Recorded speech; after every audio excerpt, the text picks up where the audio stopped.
जिहाद के नाम पे जो जिस तरह की बकवास इस देश के सामने आई है, आज हर व्यक्ति नफरत और गुस्से से भरा हुआ है। चेतावनी ये है कि मुस्लिम समाज के लोग आगे आकर के इसकी निंदा करें, ऐसे लोगों का बहिष्कार करें, नहीं मुस्लिम समाज के लोगों का बहिष्कार किया जाएगा। तो शाहीन बाग में 1 लाख है। अरविंद केजरीवाल जी ने पिछले अपने शासन काल में और कांग्रेस ने 10 लाख तो दिल्ली में बसे हुए हैं। हिंदुस्तान में पूरा पश्चिम बंगाल, पूरा केरल, आसाम में बड़ी संख्या में थे, वो तो वहां के मुख्यमंत्री ने खदेड़ दिए। प्रधानमंत्री जी से भी मांग की गई है पंचायत के द्वारा कि इनका पूर्ण रूप से बहिष्कार हो, इन्हें हिंदुस्तान से निकाला जाए। ये देश जो है धर्म के आधार पर बटा था।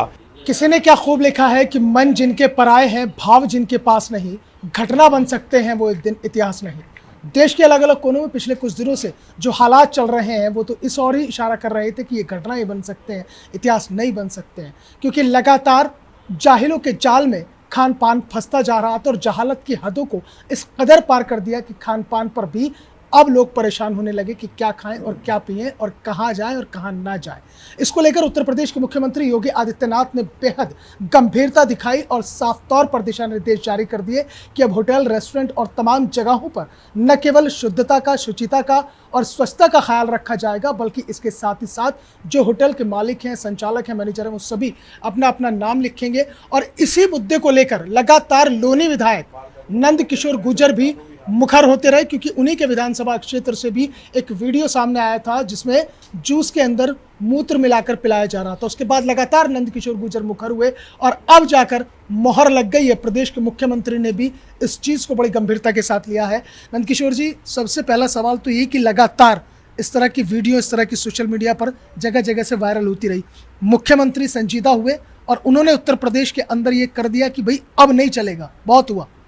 देखिए, उत्तर प्रदेश के यशस्वी मुख्यमंत्री माननीय योगी आदित्यनाथ जी का ये कदम ऐतिहासिक है।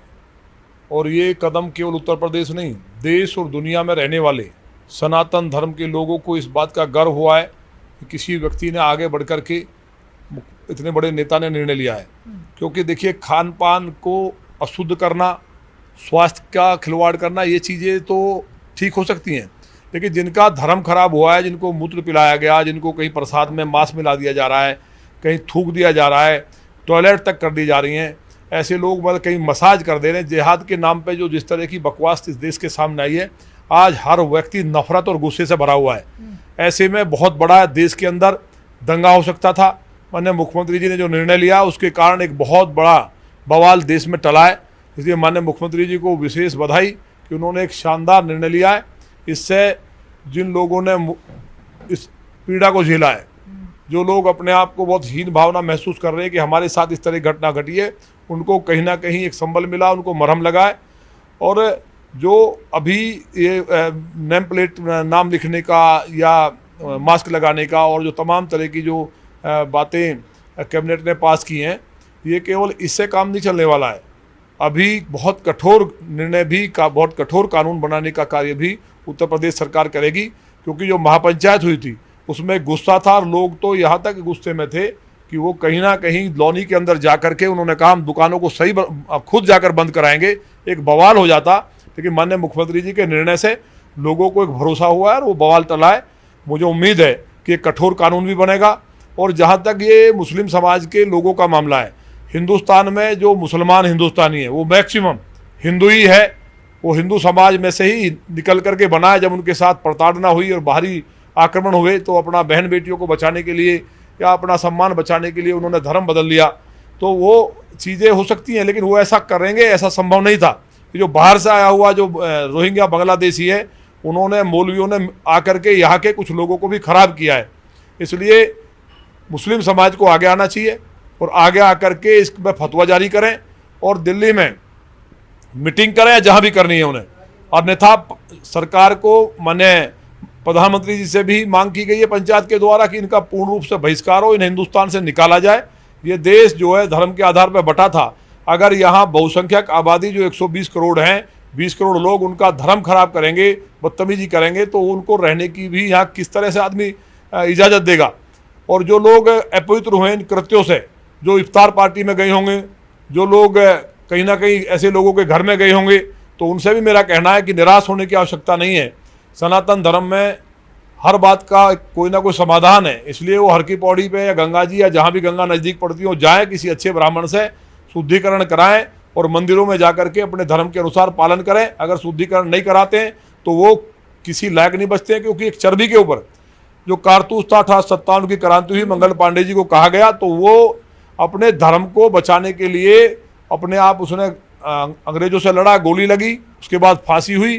तो धर्म को बचाना भी मतलब ये स्थिति आ गई है कि लोग मतलब अपने धर्म को भी नहीं बचा पा रहे हैं। तो इस तरह के गुस्से को शांत करने का काम विधायक जी, जो आपकी जो महापंचायत हुई थी उसमें एक 4 दिन की चेतावनी का अभी भी बरकरार है? 4 नहीं 7 दिन का टाइम था। क्या चेतावनी महापंचायत? चेतावनी ये है कि मुस्लिम समाज के लोग आगे आकर के इसकी निंदा करें, ऐसे लोगों का बहिष्कार करें। नहीं, मुस्लिम समाज के लोगों का बहिष्कार किया जाएगा, उनसे किसी भी प्रकार का कोई भी सम्मान नहीं लेगा, उनसे बातचीत नहीं करेगा। सामाजिक ताना बाना टूट जाएगा?